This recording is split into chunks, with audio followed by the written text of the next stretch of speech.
नमस्कार साथियों, मैं रितेश आप लोगों को अपने यूट्यूब चैनल पीसीएस सॉल्यूशन 360 पर स्वागत है। दोस्तों, आज मैं आप लोग को एडिटोरिया का वॉल्यूम 2 न्यू बुक का मैं प्रैक्टिस सेट संख्या 8 करवाने जा रहा हूं। तो आइए क्वेश्चन को शुरू करते हैं पहले क्वेश्चन के साथ। देखते हैं पहला क्वेश्चन में क्या कह रहा है। ग्लोबल बायो इंडिया 2021 के दूसरे संस्करण का उद्घाटन कहाँ किया गया? नई दिल्ली में। ग्लोबल बायो इंडिया 2021 के दूसरे संस्करण का उद्घाटन कहाँ किया गया? नई दिल्ली। जनवरी 2021 में किस देश ने ओपन स्काई ट्रीटी से अलग होने की घोषणा की? तो रूस ने। जनवरी 2021 में किस देश ने ओपन स्काई ट्रीटी से अलग होने की घोषणा की? तो रूस ने। भारत का पहला इंडोर स्की पार्क कहाँ स्थापित किया जाएगा? तो वो किया जाएगा कुफरी में। भारत का पहला इंडोर स्की पार्क कहाँ स्थापित किया जाएगा? कुफरी में। फरवरी 2021 में जारी इंडिया जस्टिस रिपोर्ट 2020 के अनुसार लोगों को न्याय दिलाने में प्रथम स्थान है, तो महाराष्ट्र। फरवरी 2021 में जारी इंडिया जस्टिस रिपोर्ट 2020 के अनुसार लोगों को न्याय दिलाने में प्रथम स्थान है, महाराष्ट्र। कोरोना काल में पराबैंगनी किरणों से सैनिटाइज की जाने वाली भारत की पहली मेट्रो सेवा कौन थी? तो लखनऊ मेट्रो। कोरोना काल में पराबैंगनी किरणों से सैनिटाइज की जाने वाली भारत की पहली मेट्रो सेवा कौन थी? तो लखनऊ मेट्रो। जून 2021 में भारत ने किस देश के साथ खनिज संसाधनों के क्षेत्र में सहयोग के लिए समझौता ज्ञापन पर हस्ताक्षर किया था? तो अर्जेंटीना। जून 2021 में भारत ने किस देश के साथ खनिज संसाधनों के क्षेत्र में सहयोग के लिए समझौता ज्ञापन पर हस्ताक्षर किए? अर्जेंटीना। 7 फरवरी 2021 में केंद्रीय पर्यावरण मंत्रालय ने किस नदी पर लखवाड़ बिजली परियोजना के निर्माण को मंजूरी प्रदान किया? तो वो किया यमुना नदी। फरवरी 2021 में केंद्रीय पर्यावरण मंत्रालय ने किस नदी पर लखवाड़ बिजली परियोजना के निर्माण में मंजूरी प्रदान किया?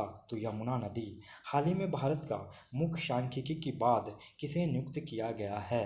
तो वो किया गया है डॉक्टर जीपी सामंत को। हाल ही में भारत का मुख्य सांख्यिकीविद किसे नियुक्त किया गया है? तो डॉक्टर जीपी सामंत को। किस देश ने दुनिया का सबसे शक्तिशाली कंप्यूटर फुगाकू बनाया है? तो वो बनाया है जापान ने। किस देश ने दुनिया का सबसे शक्तिशाली कंप्यूटर फुगाकू बनाया है? तो जापान ने। फिर मार्च 2021 में केंद्र सरकार ने बीमा क्षेत्र में विदेशी निवेश को कितने प्रतिशत तक बढ़ाने की अनुमति दी है? तो वो दी है 74%।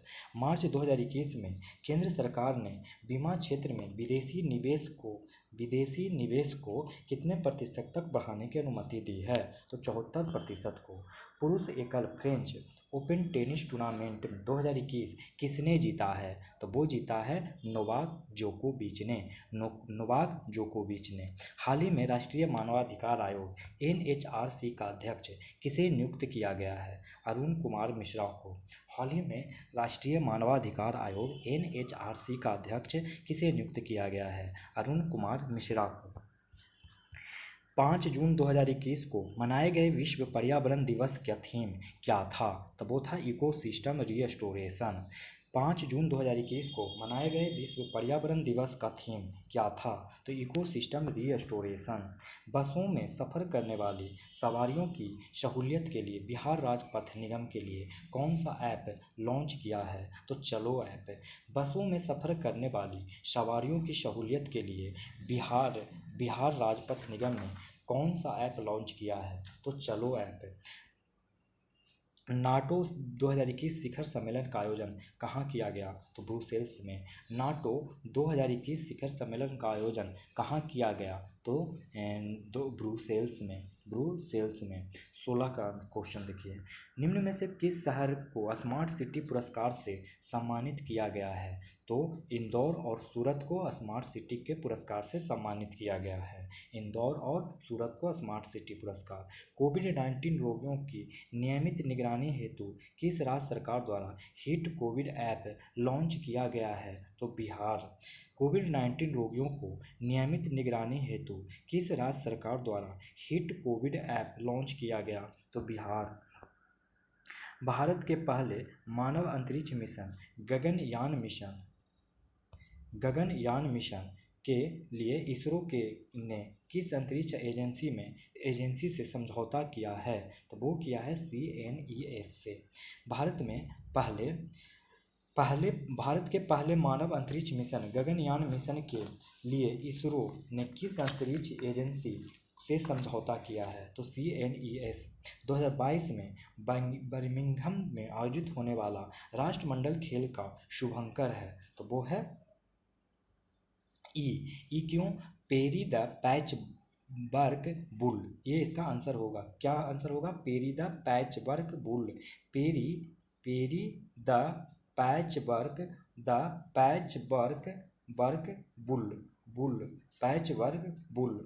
बुल।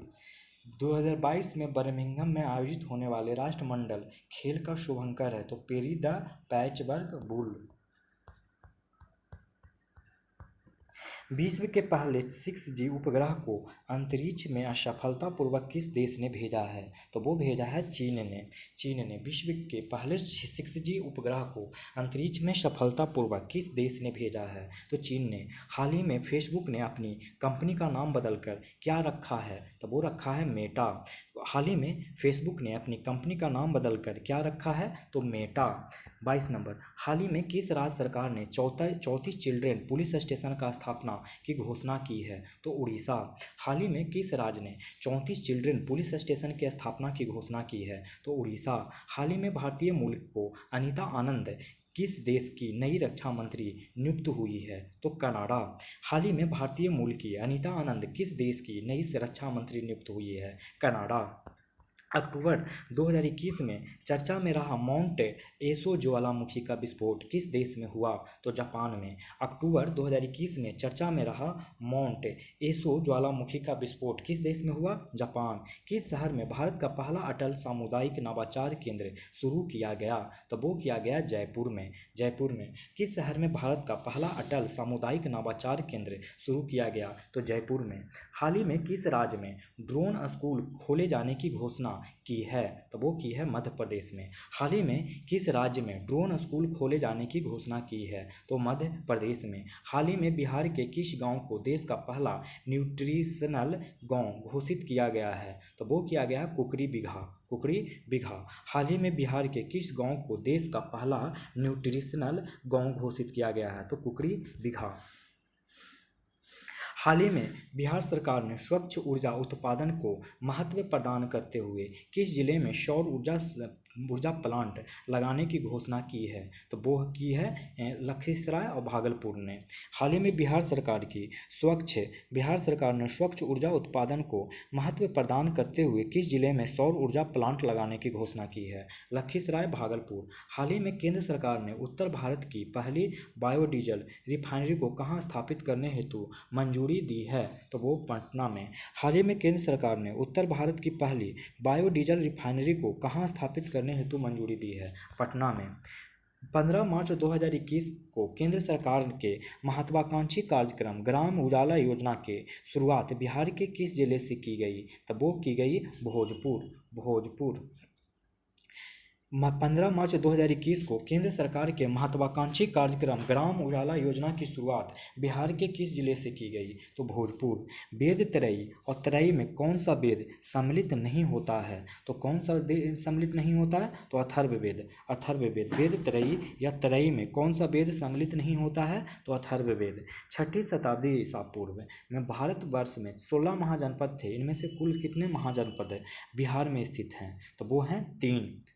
कौन से? तो मगध, बज्जी और अंग। मौर्य काल में प्रणय किस प्रकार का कर था? मौर्य काल में किस प्रकार का कर था? तो आपातकालीन कर था।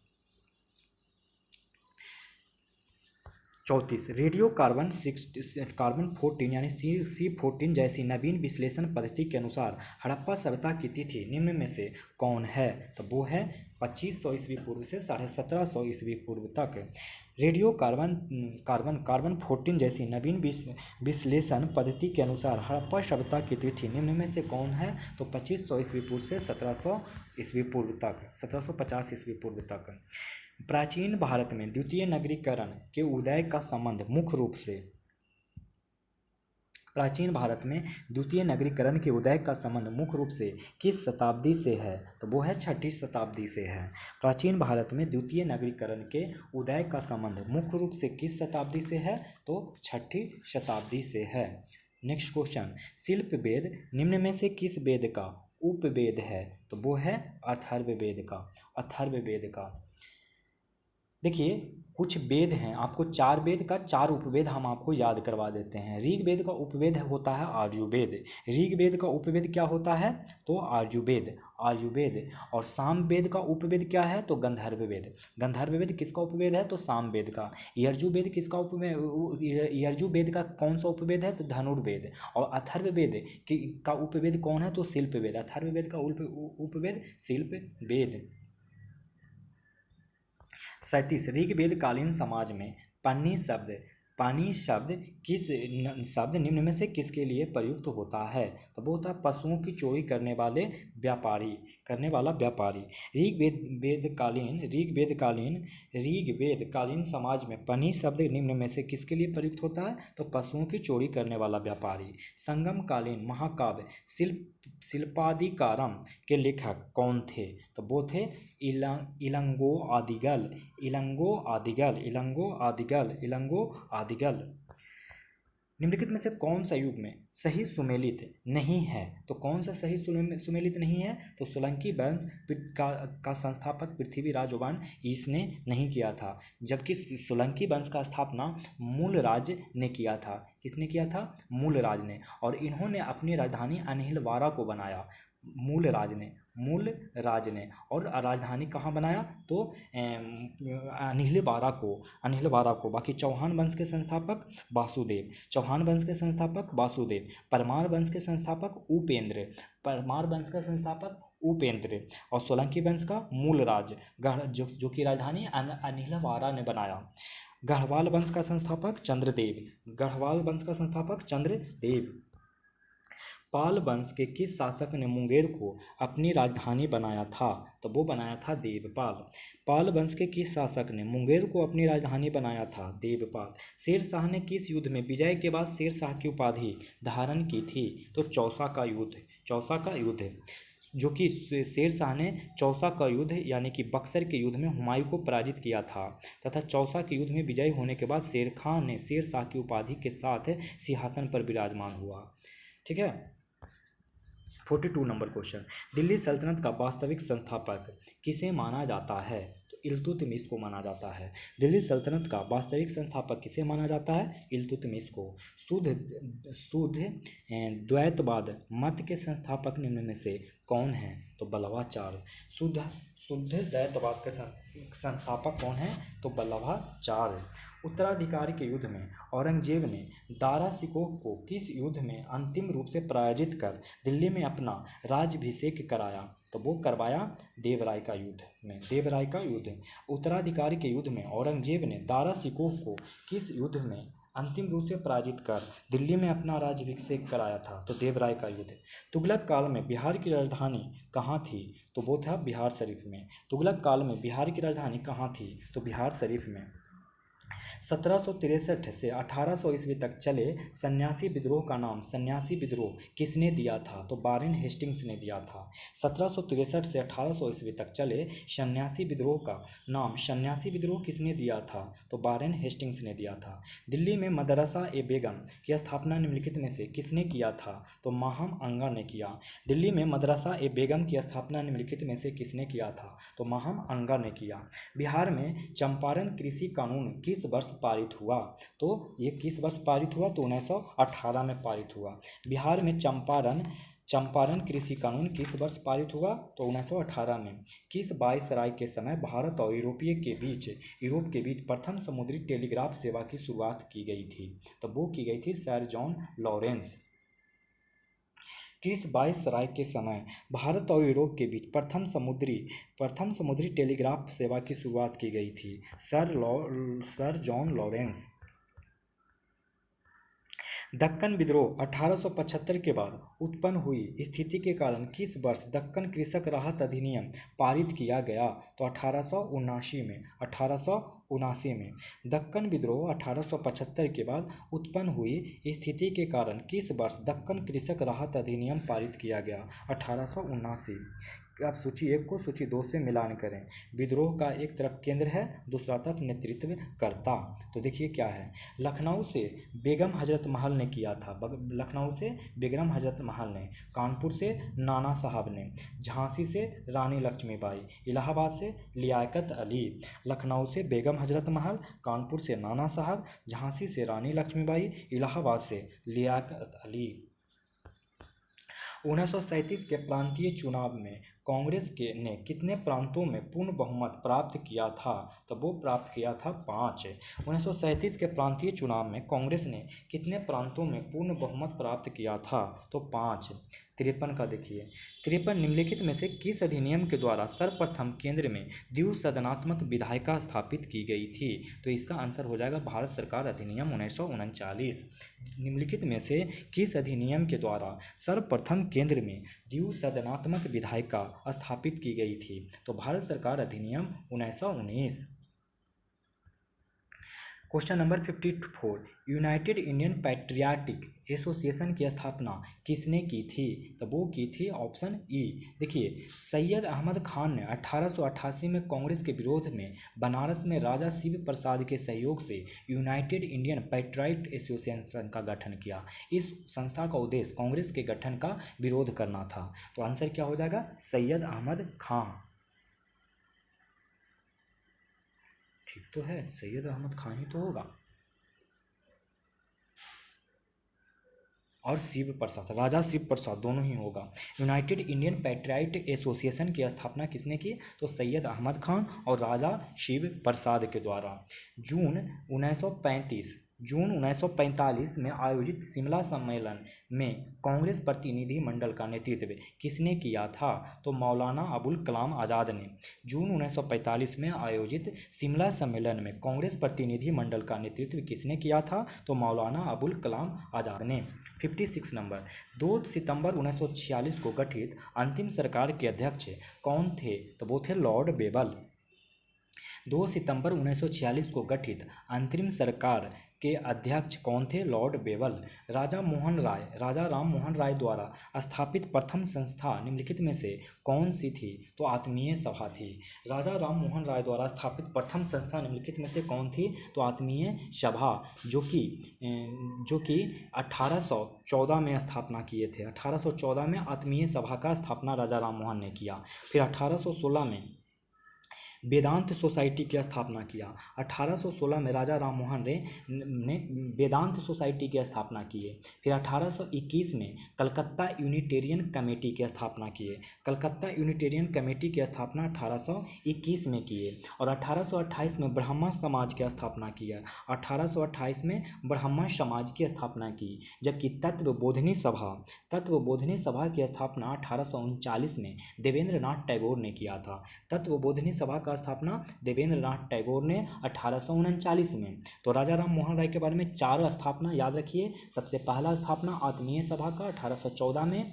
और 1816 में उसके 2 साल बाद वेदांत सोसाइटी का स्थापना 1816 में, और उसके 5 साल बाद कलकत्ता यूनिटेरियन कमेटी का स्थापना, और उसके 7 साल बाद ब्राह्मण समाज की स्थापना किया। 1828 में ब्राह्मण समाज, और 7 साल पहले 1821 में कलकत्ता यूनिटेरियन कमेटी, और 5 साल पहले वेदांत सोसाइटी 1816 में, और 2 साल पहले आत्मीय सभा 1814 में। और तत्वबोधिनी सभा का स्थापना देवेंद्र नाथ टैगोर ने 1839 में किया था। किस गवर्नर जनरल ने 1839 में कलकत्ता से शेर शाह सूरी मार्ग का नाम बदलकर ग्रांड ट्रंक रोड कर दिया एवं इस मार्ग का पुनर्निर्माण करवाया? तो वो लॉर्ड ऑकलैंड ने। किस गवर्नर जनरल ने 1839 में कलकत्ता से शेर शाह सूरी मार्ग का नाम बदलकर ग्रांड ट्रंक रोड कर दिया एवं इस मार्ग का पुनर्निर्माण करवाया? लॉर्ड ऑकलैंड ने। निम्नलिखित में से कौन सा युग में सुमेलित नहीं है? तो ये सुमेलित कौन नहीं है? तो ऑप्शन ई। तमिलनाडु में श्री राजगोपालाचारी एवं मालाबार क्षेत्र के ए गेलप्पन ने नामक सत्याग्रह का नेतृत्व किया था। किसने? तो श्री राजागोपालचारी कहाँ से? तो तमिलनाडु से श्री राजागोपालचारी और मालाबार क्षेत्र से के केलप्पन।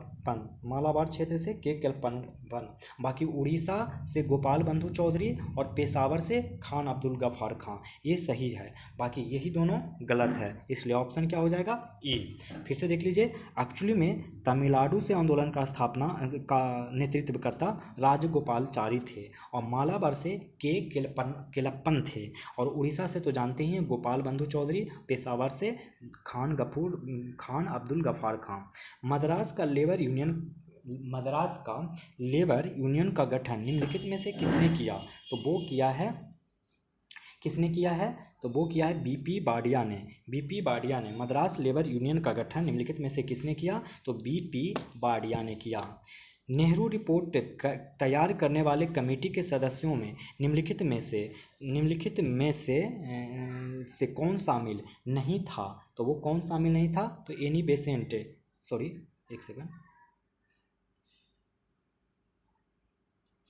एनी बेसेंट शामिल नहीं था। बाकी अली इमाम, जवाहरलाल नेहरू और सुभाष चंद्र बोस शामिल थे। नेहरू रिपोर्ट तैयार करने वाली कमेटी के सदस्यों में निम्नलिखित में से कौन शामिल नहीं थे? तो एनी बेसेंट शामिल नहीं थे। बाकी अली इमाम, जवाहरलाल नेहरू, सुभाष चंद्र बोस ये शामिल थे।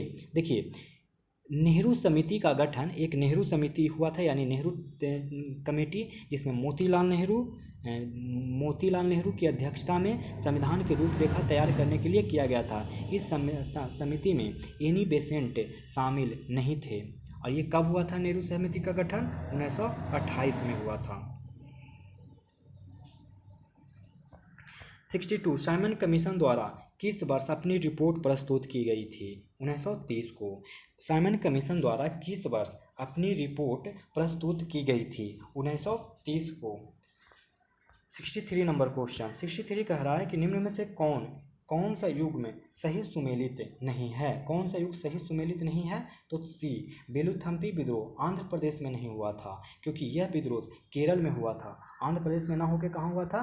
केरल में हुआ था। 1808 से 9 ईस्वी में केरल के ट्रावनकोर में हुआ था और इसके जो नेतृत्व थे तो बेलूथम्पी ही थे। और रामोसी विद्रोह पश्चिम घाट में हुआ था। रामोसी विद्रोह पश्चिम घाट में। कोल विद्रोह छोटा नागपुर के क्षेत्र में हुआ था। छोटा नागपुर के क्षेत्र में कोल विद्रोह, पश्चिम घाट में रामोसी विद्रोह और अहोम विद्रोह असम में, बेलूथम्पी विद्रोह केरल में, और बेलूथम्पी ही इसका नेता थे। भारतीय राष्ट्रीय कांग्रेस के दूसरे अधिवेशन की अध्यक्षता किसने की थी? तब वो की थी दादा भाई नौरोजी ने। भारतीय राष्ट्रीय कांग्रेस के दूसरे अधिवेशन की अध्यक्षता किसने की थी? दादा भाई नौरोजी ने। 65 नंबर। भारत छोड़ो आंदोलन के दौरान गठित समानांतर सरकारों में से सबसे लंबे समय तक चलने वाली सरकार कौन थी? तब वो कौन सी थी? सतारा में जो सरकार चली थी, जो 1943 के मध्य से 1945 तक चला था। 1943 के मध्य से 1945 तक चला था।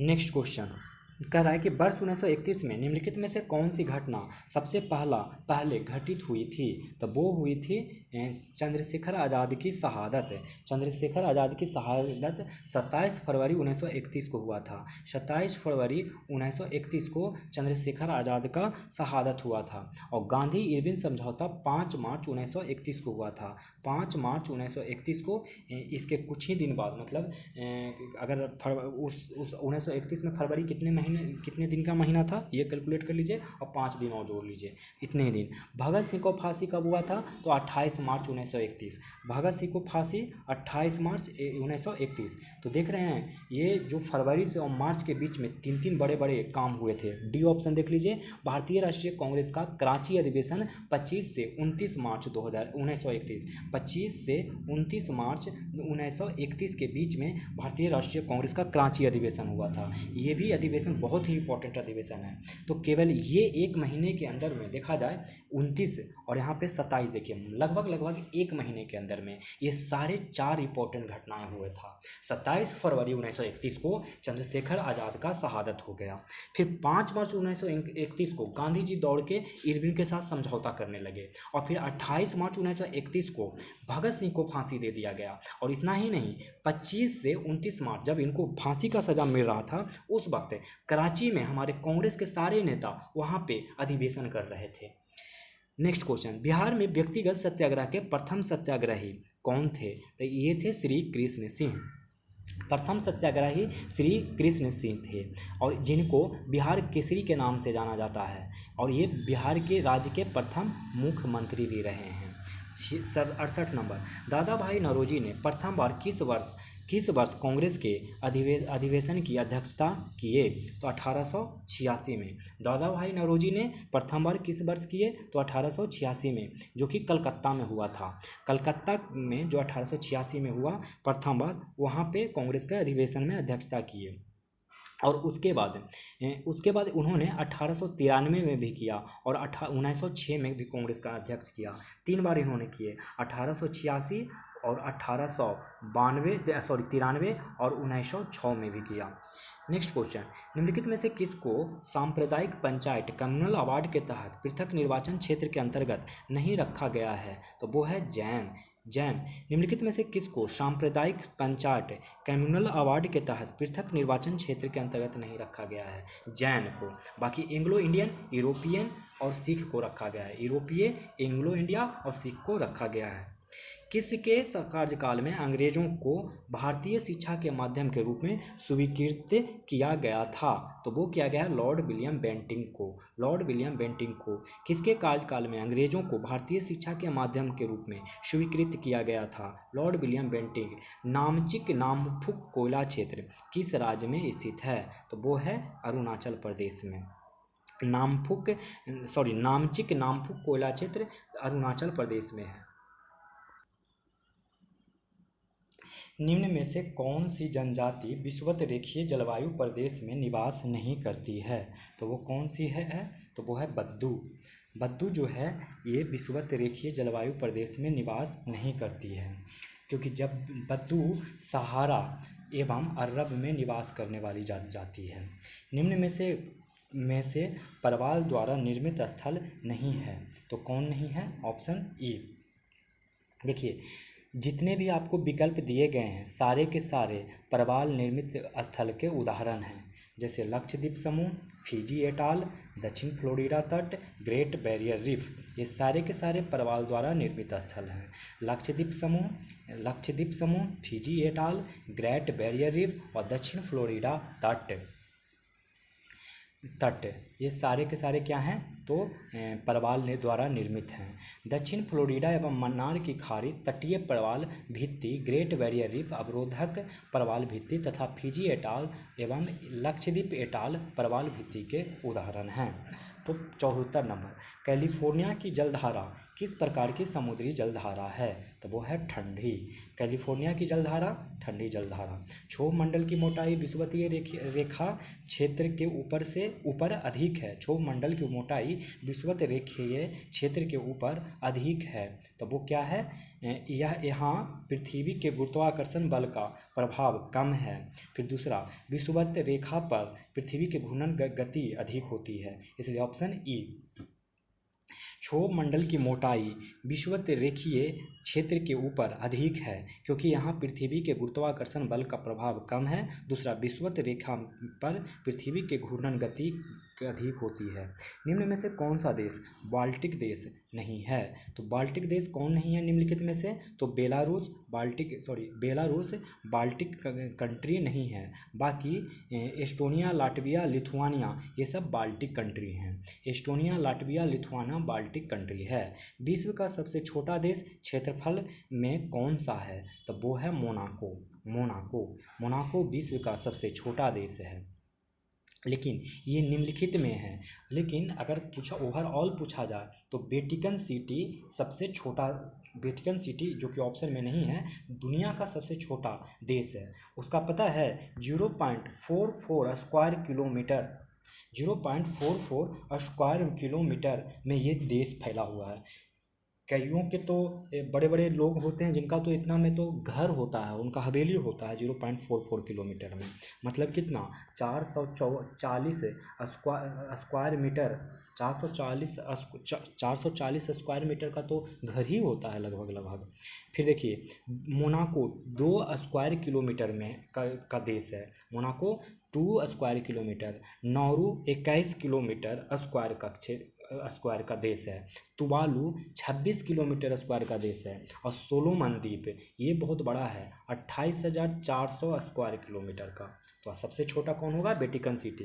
इसके बाद 2 स्क्वायर किलोमीटर का मोनाको दूसरा सबसे छोटा देश है। विक्टोरिया झील किन 2 देशों के बीच अंतर्राष्ट्रीय सीमा बनाती है? तंजानिया और युगांडा। विक्टोरिया झील किन 2 देशों के बीच अंतर्राष्ट्रीय सीमा बनाती है? तो तंजानिया और युगांडा। नेक्स्ट सवाल 79 नंबर कह रहा है कि भारत वन स्थिति रिपोर्ट 2021 के अनुसार भारत में कुल मैनग्रोव क्षेत्र हैं, तो वो हैं 4,992 वर्ग किलोमीटर। 2021 का जो भारतीय वन स्थिति रिपोर्ट आया है उसके तहत 4,992 वर्ग किलोमीटर कुल मैनग्रोव क्षेत्र है। निम्नलिखित में से कौन पार्थिव ग्रह नहीं है? तो पार्थिव ग्रह निम्नलिखित में से कौन नहीं है? तो इसका आंसर ई हो जाएगा, क्योंकि देखिए ग्रह वे खगोलीय पिंड है।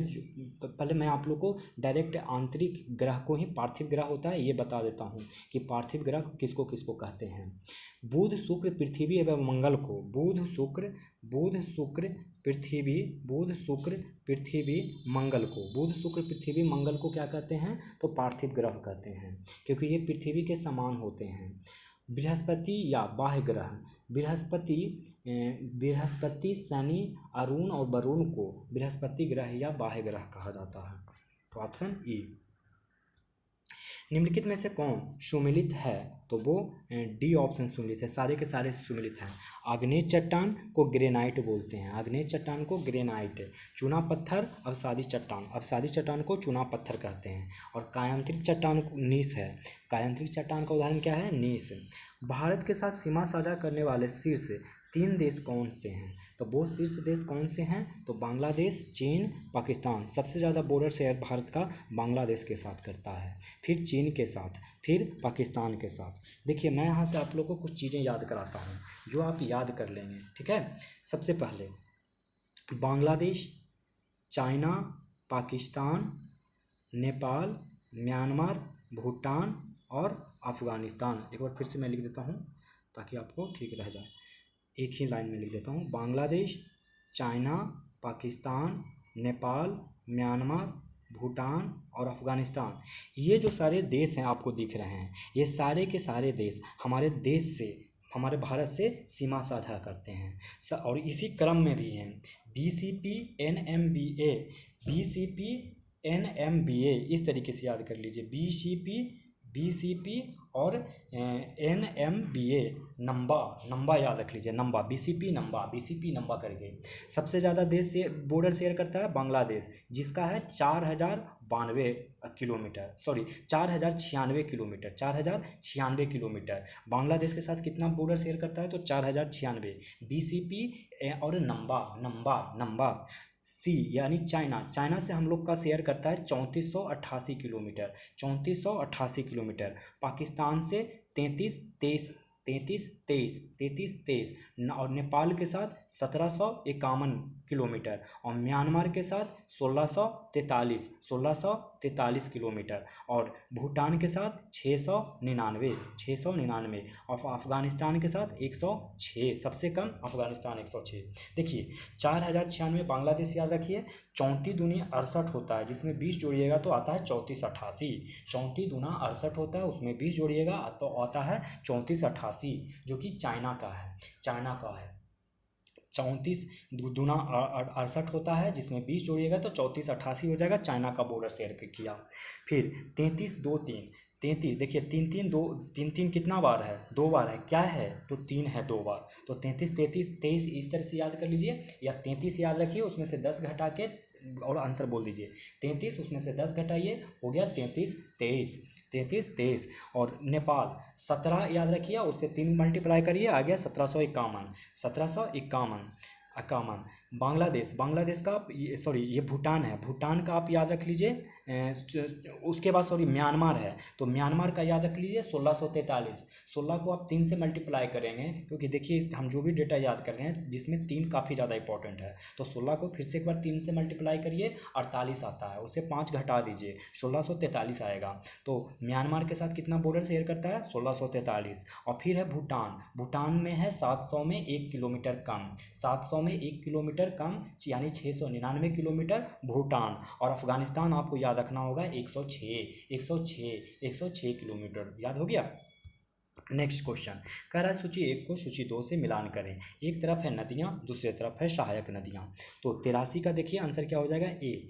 कृष्णा जो है मूसी जो है कृष्णा नदी का सहायक नदी है। मूसी कृष्णा नदी का सहायक है। और लोहित ब्रह्मपुत्रा नदी का सहायक है। और बेतवा किसका सहायक है? तो यमुना का। और गोदावरी का सहायक नदी प्राणहिता है। प्राणहिता किसके सहायक नदी है? तो गोदावरी का। ब्रह्मपुत्रा का लोहित। चलिए 83 हो गया खत्म। 84 में आ जाइए। 84 में कह रहा है कि निम्न में से कौन उत्तरी अमेरिका के मैदानी में प्रवाहित होने वाले गर्म एवं शुष्क स्थानीय पवन है? तो वो है ब्लैक रोलर। निम्न में से कौन उत्तरी अमेरिका के मैदानों में प्रवाहित होने वाले गर्म एवं शुष्क स्थानीय पवन हैं? तो ब्लैक रोलर। 2011 के जनगणना के अनुसार सबसे कम शहरी जनसंख्या वाला राज्य है? तो वो है सिक्किम। 2011 की जनगणना के अनुसार सबसे कम शहरी जनसंख्या वाला राज्य है सिक्किम। 86 नंबर, मूल संविधान में उपराष्ट्रपति का निर्वाचन कराने संबंधी प्रावधान था? तो वो था संसद की संयुक्त बैठक। मूल संविधान में उपराष्ट्रपति का निर्वाचन कराने संबंधी प्रावधान था संसद की संयुक्त बैठक द्वारा। संसद की निम्नलिखित समितियों में से किसकी सदस्य संख्या सर्वाधिक होती है? तो वो होती है प्राक्कलन समिति। देखिए पहले आपको हम लोक लेखा समिति के बारे में याद कराते हैं। इसमें टोटल 22 सदस्य होते हैं, 15 लोकसभा से और 7 राज्यसभा से। सरकारी उपक्रम समिति में 22 सदस्य इसमें भी होते हैं, सेम 15 + 7, 15 लोकसभा 7 राज्यसभा। और याचिका समिति में 15 सदस्य होते हैं, जबकि प्राक्कलन समिति में 30 सदस्य होते हैं, जो सभी के सभी याचिका में भी और प्राक्कलन में भी लोकसभा के सदस्य ही होते हैं, लोकसभा के संसद ही होते हैं इसके सदस्य, याचिका और प्राक्कलन समिति का। तो निम्नलिखित समितियों में किसके सदस्य संख्या सर्वाधिक है? तो देख रहे होंगे प्राक्कलन समिति का। निम्न कथनों पर कौन सा सही है? तो वो है सी ऑप्शन। किसी मनोनीत सदस्य को मंत्री पद पर नियुक्ति हेतु संवैधानिक रोक नहीं है। निम्न कथनों में से कौन सा एक सही है? तो किसी मनोनीत सदस्य को मंत्री पद पर नियुक्ति हेतु संवैधानिक रोक नहीं है। भारत के संविधान के अंतर्गत वाक् स्वातंत्र्य किसके संरक्षण करने के आधार पर युक्त निर्बंधन के अधीन होता है? तो वो होता है देश की प्रभुता और अखंडता। भारत के संविधान के अंतर्गत वाक् स्वातंत्र्य किसके संरक्षण के आधार पर युक्त निर्बंधन के अधीन होता है? तो देश की प्रभुता और अखंडता। 90 नंबर क्वेश्चन कह रहा है कि भारतीय संविधान के के निम्न में से किस अनुच्छेद के माध्यम से नए राज्यों का निर्माण और वर्तमान राज्यों के क्षेत्रों, सीमाओं या नामों में परिवर्तन किया जा सकता है? तो अनुच्छेद 3। भारतीय संविधान के निम्न में से किस अनुच्छेद के माध्यम से नए राज्यों के निर्माण और वर्तमान राज्यों के क्षेत्रों, सीमाओं और नामों में परिवर्तन किया जा सकता है? तो अनुच्छेद 3। भारतीय संसद के दोनों सदनों की संयुक्त बैठक किस संबंध में होती है? तो इसका ऑप्शन हो जाएगा ई। देखिए, भारतीय संसद के दोनों सदनों की संयुक्त बैठक किस संबंध में होती है? तो पहले तो आप याद रख लीजिए कि 108 आर्टिकल के तहत होता है संयुक्त अधिवेशन, और यह तब बुलाया जाता है जब दोनों सदनों में किसी विधेयक को लेकर गतिरोध हो और संविधान संशोधन तथा धन विधेयक को लेकर संयुक्त अधिवेशन नहीं बुलाया जा सकता है। और इसमें बोल रहा है कि किसके बुलाया जा सकता है, तो संविधान संशोधन विधेयक में नहीं और वित्त विधेयक में नहीं बुलाया जा सकता है। यह केवल साधारण विधेयक और भारत के उपराष्ट्रपति एक सेकंड, तो साधारण विधेयक में बुलाया जा सकता है और भारत के उपराष्ट्रपति का निर्वाचन में, और वित्त विधेयक के रूप में भी बुलाया जा सकता है। यहाँ पे वित्त विधेयक नहीं है, एक सेकंड मैं थोड़ा सा क्लियर और कर देता हूँ, एक सेकंड रुक जाइए।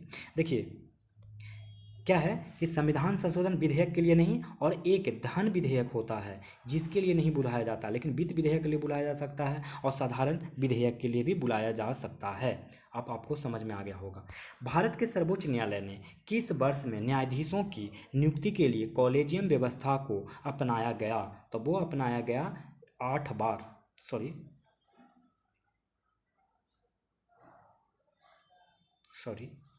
क्योंकि 92 का आंसर दिया है 8 बार, ये कहाँ से दिया है ऑप्शन में जो पता नहीं, लेकिन यहाँ पे हम लोग को देखिए पढ़िए। भारत के सर्वोच्च न्यायालय ने किस वर्ष न्यायाधीशों की नियुक्ति के लिए कॉलेजियम व्यवस्था को अपनाया गया है?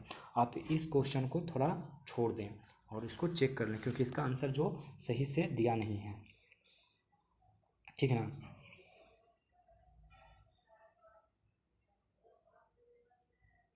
लेकिन अगर मेरी तरफ से अगर इस आंसर को लेना चाहें तो आप 1993 को टिक कर सकते हैं। एक SC advocates on record association बनाम भारत संघ 1993 के मामले में भारत के सर्वोच्च न्यायालय द्वारा 1993 में न्यायाधीशों के लिए नियुक्ति के लिए कॉलेजियम व्यवस्था को अपनाया गया था। आप 1993 ही मान के चलें, लेकिन आप एक बार फिर भी चेक कर लीजिएगा अपने नज़र से। भारतीय संविधान में तदर्थ न्यायाधीशों की नियुक्ति का प्रावधान है? तब वो है सर्वोच्च न्यायालय में। भारतीय संविधान में तदर्थ न्यायाधीशों की नियुक्ति का प्रावधान है सर्वोच्च न्यायालय में।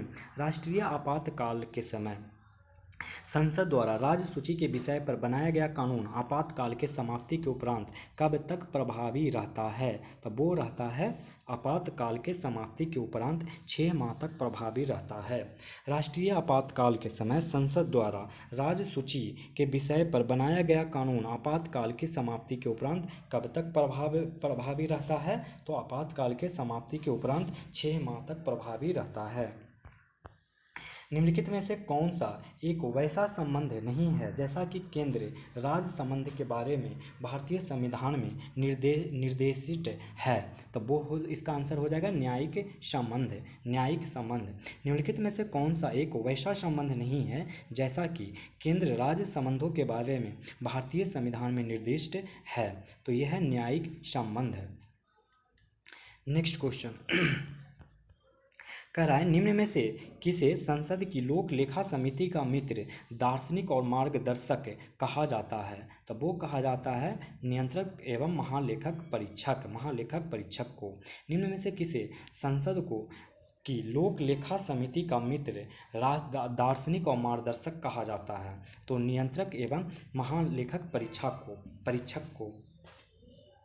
पंचायती राज संस्थाओं की खामियों की पड़ताल करने के लिए 1977 में गठित आयोग के अध्यक्ष कौन थे? तो वो थे अशोक मेहता। पंचायती राज संस्थाओं की खामियों की पड़ताल करने के लिए 1977 में गठित आयोग के अध्यक्ष कौन थे? तो अशोक मेहता। निम्न में से किस संविधान संशोधन द्वारा प्रिंसली राज्यों के भूतपूर्व शासकों के विशेषाधिकार एवं उपाधियों की समाप्ति की गई? तो वो की गई 26वां संशोधन 1971। 26वां संशोधन 1971। निम्न में से किस संविधान संशोधन द्वारा प्रिंसली राज्यों के भूतपूर्व शासकों के विशेषाधिकार एवं उपाधियों की समाप्ति की गई? तो 26वां संशोधन 1971। निम्नलिखित में से कौन संघीय संविधान की विशेषता नहीं है? तो वो है एकल संविधान। निम्नलिखित में से कौन संघीय संविधान की विशेषता नहीं है? तो एकल संविधान। बाकी लिखित संविधान, स्वतंत्र न्यायपालिका और शक्तियों का विभाजन, ये सारे के सारे विशेषता हैं। लिखित संविधान, स्वतंत्र न्यायपालिका, शक्तियों का विभाजन। संविधान की 8वीं अनुसूची में डोगरी भाषा को किस संशोधन द्वारा सम्मिलित किया गया है? तो वो किया गया है 92 संशोधन 2003। संविधान के 8वीं अनुसूची में डोगरी भाषा को किस संशोधन द्वारा सम्मिलित किया गया है? तो 92 संशोधन 2003। किण्वन की खोज किसने की थी? तो किण्वन की खोज किसने की थी? तो इसका सही जवाब क्या हो जाएगा? Louis Pasteur. Louis Pasteur. किण्वन की खोज किसने की थी? तो लुई पाश्चर ने। शरीर के तापमान में कमी लाने वाले पदार्थ कहलाते हैं? तो वो कहलाते हैं एंटीपायरेटिक। एंटीपायरेटिक। शरीर के तापमान में कमी लाने वाले पदार्थ कहलाते हैं एंटीपायरेटिक। 103 नंबर, डिटर्जेंट लंबी श्रृंखला वाले कार्बोक्सिलिक एसिड के लवण होते हैं? तो वो होते हैं अमोनियम एवं सल्फोनेट लवण के। अमोनियम या सल्फोनेट लवण के। डिटर्जेंट लंबी श्रृंखला वाले कार्बोक्सिलिक एसिड के लवण होते हैं अमोनियम या सल्फोनेट लवण के। फेनोवाबिरटोन एक नींद उत्प्रेरण स्लीप इंड्यूसिंग दवा है जिसका उपयोग किसे बनाने में किया जाता है? तो वो है यूरिया।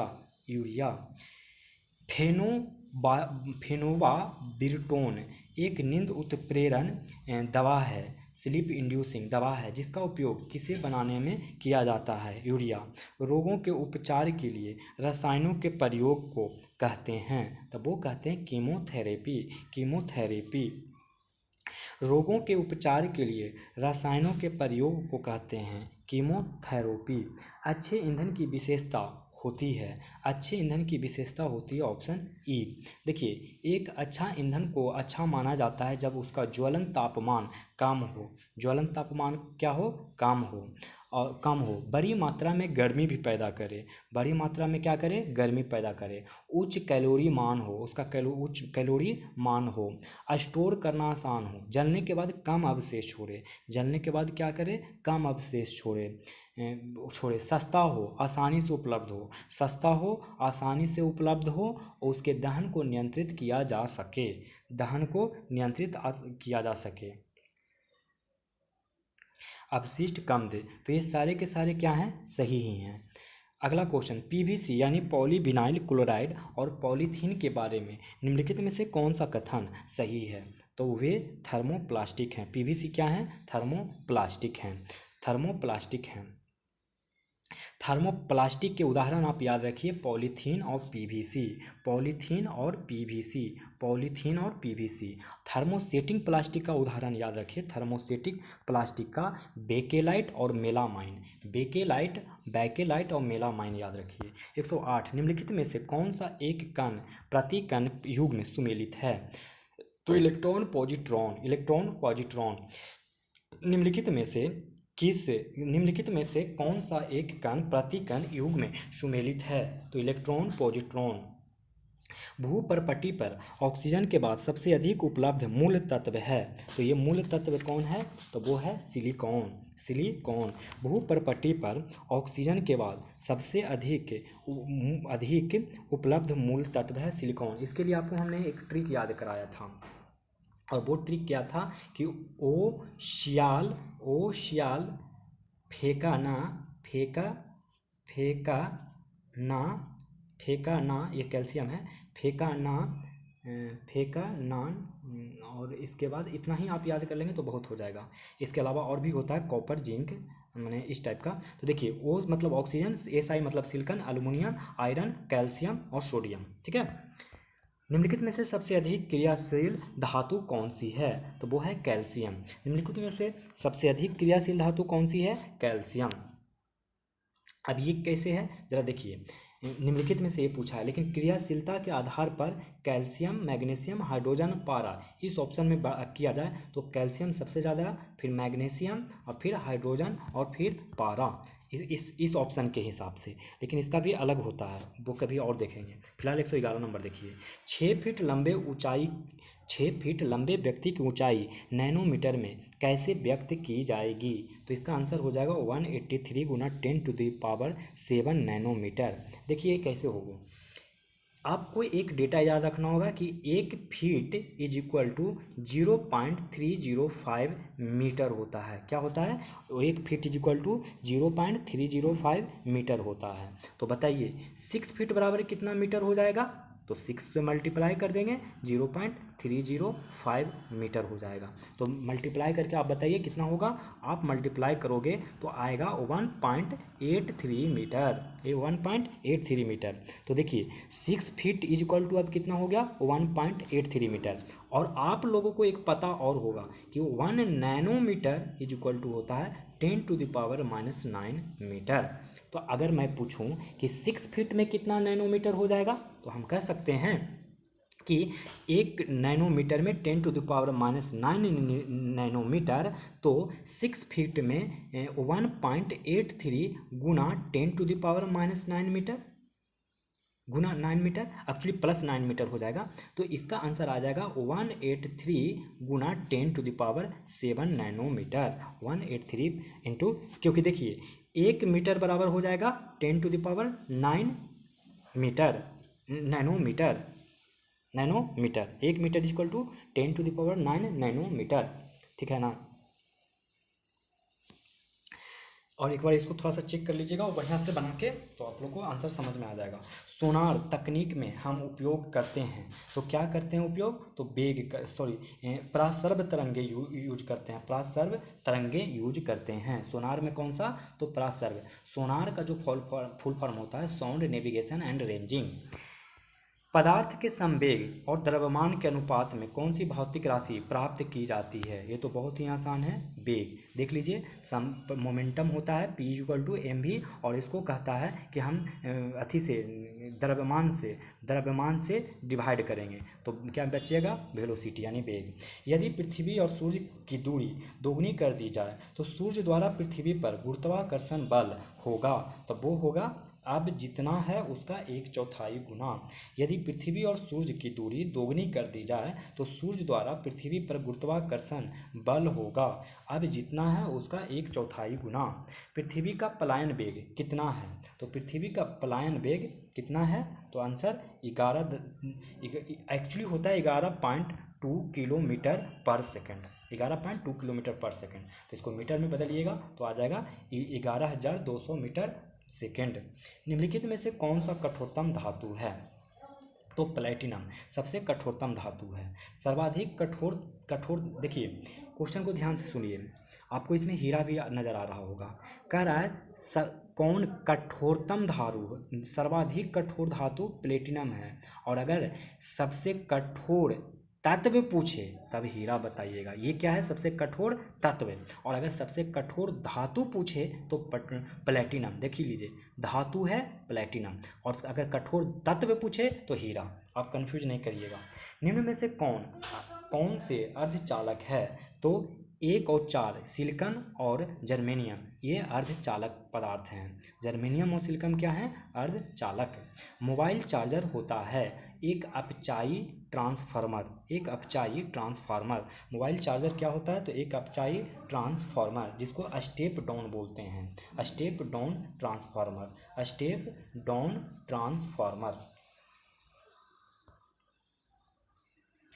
देखते हैं 119 नंबर क्वेश्चन। 119 कह रहा है कि घरेलू विद्युत सप्लाई प्रणाली में रंगीन तारों वायर के संबंध में कौन सा सुमेलित नहीं है? तो डी ऑप्शन कि काला रंग अर्थ वायर, ये सुमेलित नहीं है, बाकी का सारा सुमेलित है। लाल रंग लाइव वायर, हरा रंग अर्थ वायर, काला रंग न्यूट्रल वायर। तो तीन ही रंग के तार होते हैं, लाल हरा काला। लाल को लाइव बोलेंगे, ला से लाल और ला से लाइव वायर, हा से हरा बार जो कि अर्थ को देखते हैं छत पर, मतलब तो हरा हरा माने ग्रीन, अर्थ क्या है ग्रीनरी है, तो हरा अर्थ वायर और काला रंग न्यूट्रल वायर। काला क्या होता है न्यूट्रल। अब 120, यदि 60 वाट का बल्ब प्रतिदिन 6 घंटे प्रयोग किया जाए तो 30 दिनों में कितने यूनिट बिजली खर्च होंगे। तो इसका आंसर क्या हो जाएगा, तो इसका आंसर होने जा रहा है 10.8। देखिए इसका हम बनाने का तरीका आपको बता देते हैं कि कैसे होगा। आपको कुछ नहीं, जब यूनिट बिजली खर्च पूछे ना आपसे तो क्या करिएगा कि जो भी क्वेश्चन में डेटा दिया रहेगा सबको आप आंख मूंद के मल्टीप्लाई करिए, क्योंकि ये मैंने बहुत बार ट्राई किया है। और मल्टीप्लाई करने के बाद देखिए, मल्टीप्लाई करिए और 1000 से भागा दे दीजिए, तो कितना कितना कटेगा, ये से ये कट गया और 6 छक्का 36 माने छोटी 18, 18 95, 18 छक्का टोटल से 108 और नीचे 10 आ जाएगा। तो अब इसको भागा दीजिएगा तो 10.8 आ जाएगा। आ गया ना आंसर 10.8। जो भी क्वेश्चन अगर यूनिट बिजली खर्च पूछे तो जो भी क्वेश्चन में दिया जाएगा आप तीनों ही डेटा को मल्टीप्लाई करके 1000 से भागा दीजिएगा। अब क्यों होता है ये सब आप भूल जाइए, बस आप इतना कर लीजिए। हालांकि इसका फॉर्मूला भी होता है कायदे से, लेकिन वो आप लोग को अभी समझ में नहीं आएगा जो लोग मैथ बैकग्राउंड के नहीं हैं। और जो लोग हैं उनको तो पता है कि मैंने क्यों किया कैसे किया। मक्का की पत्तियों के शीर्ष का सफ़ेद होना सूचक है, किसका सूचक है, तो जिंक की कमी का। जिंक की कमी के कारण मक्का के पत्तियों के शीर्ष का सफ़ेद होता है। ब्राइट्स रोग शरीर के किस भाग को प्रभावित करता है, तो गुर्दा। ब्राइट्स रोग शरीर के किस भाग को प्रभावित करता है, तो गुर्दा। टांका यानी शोल्डर एक मिश्र धातु है टीन और लेड का। टीन और लेड का। टांका यानी शोल्डर एक मिश्र धातु है टीन और लेड का। टीन का मात्रा 67% और लेड का मात्रा 33% होता है। निम्नलिखित में से कौन सा सुमेलित नहीं है, तो हम लोग को सुमेलित नहीं है वो कथन पूछने का रहा है। तो विटामिन ए बरनांदा ये गलत है, क्योंकि विटामिन ए बरनांदा का नहीं बल्कि बरनांदा का बीमारी एक एक्स लिंग सहलंग वंशागणित रोग है जिसमें व्यक्ति लाल हरा को विभेद नहीं कर पाता है, जिसे डाल्टोनिज्म भी कहते हैं। माने वर्णांधता को, कलर ब्लाइंडनेस को डाल्टोनिज्म कहते हैं। इसमें लाल हरा में विभेद नहीं कर पाता। अन्य लिंग सहलंग्न रोग हैं जैसे हीमोफीलिया, मस्कुलर डायस्ट्रोफी, थैलेसीमिया, ठीक है, तो ये नहीं है। और इसका वर्णांधा विटामिन ए की कमी से वर्णांधता नहीं बल्कि रतौंधी होता है। अब देखिए थायमिन की कमी से बेरी किससे, थायमिन की कमी से। स्कॉर्बिक एसिड से की कमी से, अस्कॉर्बिक एसिड यानी अस्कॉर्बिक अम्ल की कमी से अस्कर्बी होता है। विटामिन के की कमी से रक्त का जमना हो जाता है। केसर मसाला बनाने के लिए पौधे का कौन सा भाग उपयोग में लाया जाता है, तब वो लाया जाता है वर्तिकाग्र अस्टिग्मा। केसर मसाला बनाने के लिए पौधे का कौन सा भाग उपयोग में लाया जाता है, तो वर्तिकाग्र यानी कि अस्टिग्मा। 126 क्वेश्चन, यदि किसी लेंस का पावर +2.5 डायोप्टर है तो इसकी फोकस दूरी होगी, इसकी फोकस दूरी 40 सेंटीमीटर होगी। क्यों, क्योंकि देखिए फोकस दूरी होता है F/1/d, तो 1/2.5 और इंटू 100 होता है, 100 को भी मल्टीप्लाई किया जाता है तो ये हो जाएगा 0। तो 25 चौके 100 और एक शून्य बैठा दीजिए 40 सेंटीमीटर। 1/25 माने 1/2.5 और 100 से मल्टीप्लाई करना होता है। प्लाज्मा में जल का प्रतिशत लगभग होता है, कितना होता है, तो 90% होता है। प्लाज्मा में जल का प्रतिशत लगभग 90% होता है। देखिए प्लाज्मा रक्त का आजीवित तरल भाग है जो कुल रक्त की मात्रा 55 से 60% होता है। प्लाज्मा में लगभग 90% भाग जल होता है, 7% प्रोटीन होता है और 0.9% लवण और ग्लूकोज मात्र 1% होता है। ग्लूकोज कितना, 0.1%। यही जब बढ़ जाता है तो शुगर का बीमारी होने लगता है। और प्रोटीन होता है 7% और 0.9% लवण होते हैं। एसिटिलीन के बारे में निम्नलिखित कथनों पर विचार कीजिए। तो विचार करिएगा तो पाइएगा कि तीनों ही एसिटिलीन के बारे में सही है, क्योंकि एसिटिलीन का उपयोग हम लोग बिल्डिंग में, उद्योग में उपयोग किया जाता है। बिल्डिंग उद्योग में इसका उपयोग एसिटिलीन का किया जाता है। यह प्लास्टिक का निर्माण हेतु एक कच्चा माल है। प्लास्टिक का अगर निर्माण करना हो तो इसको, उसके लिए ये रॉ मटेरियल के रूप में काम करेगा। कैल्शियम कार्बाइड और पानी का मिश्रण कर इसकी सुगमता से प्राप्ति होती है। कैल्शियम कार्बाइड और पानी का मिश्रण कर इसकी सुगमता से प्राप्त होती है। निम्नलिखित में से कौन सा युग्म सही सुमेलित है? तो वो कौन सुमेलित है? तो B option, vitamin B12 riboflavin ये सही सुमेलित है। बाकी सब का सब गलत सुमेलित है। देखिए मैं आप लोग को यहाँ कुछ यादें करवा देता हूँ। आप लोग को B1, B2, B3, B6, B7 इसको क्या क्या कहते हैं आप लोग को पता है क्या?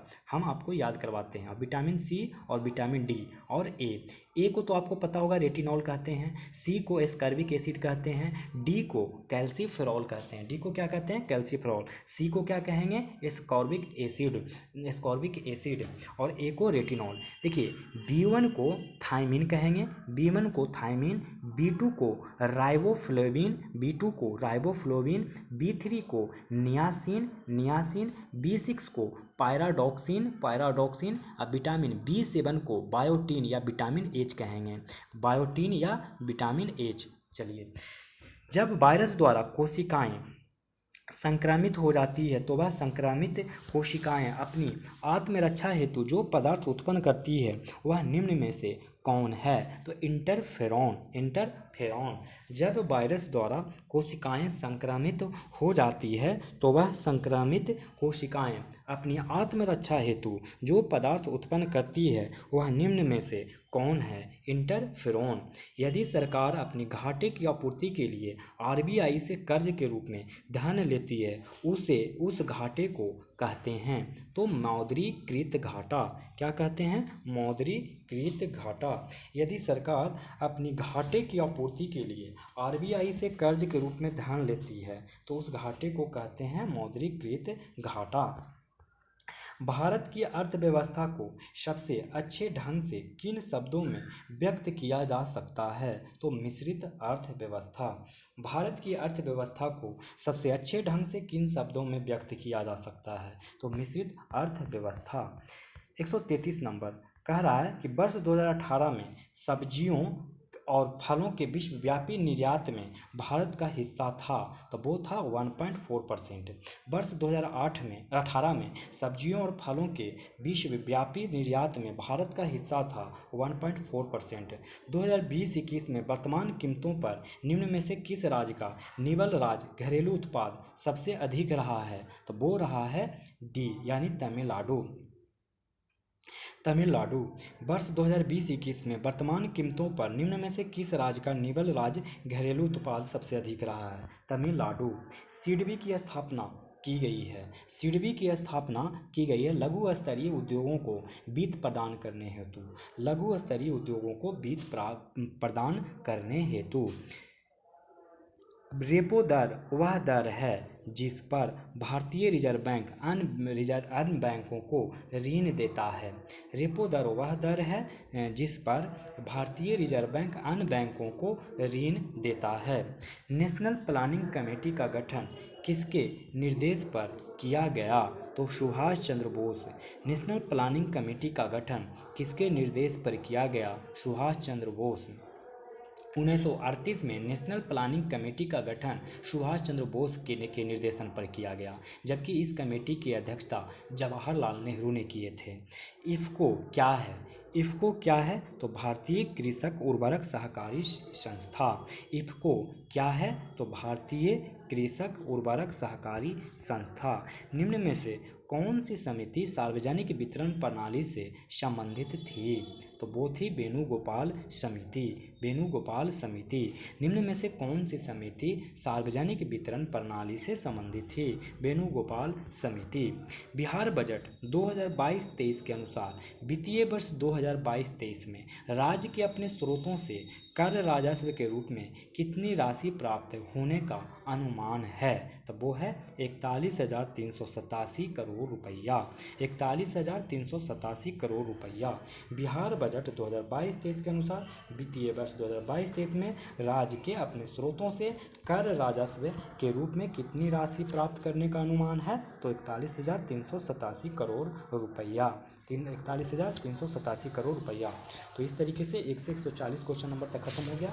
यहाँ से सारे आपको मैथ के प्रश्न मिलेंगे, तो देख लीजिए और देखने के बाद आप अच्छे से बना के और इसके आंसर कमेंट बॉक्स में भेजेंगे। तो अगर आप लोग को ये सब वीडियो पसंद आ रहा हो तो लाइक करें, और कुछ सुझाव देना चाहते हो तो कमेंट बॉक्स में कमेंट करें, और अगर और चैनल पे नए हों तो चैनल को सब्सक्राइब करें और दोस्तों को भी शेयर करें मेरे चैनल को। तो आप लोग को छोड़े चलता हूँ अब यहीं पे, इसी उम्मीद के साथ कि आप लोग अपने चरित्र को इस प्रकार बनाएंगे कि महिलाएं आपके साथ होने से सुरक्षित महसूस करेगी।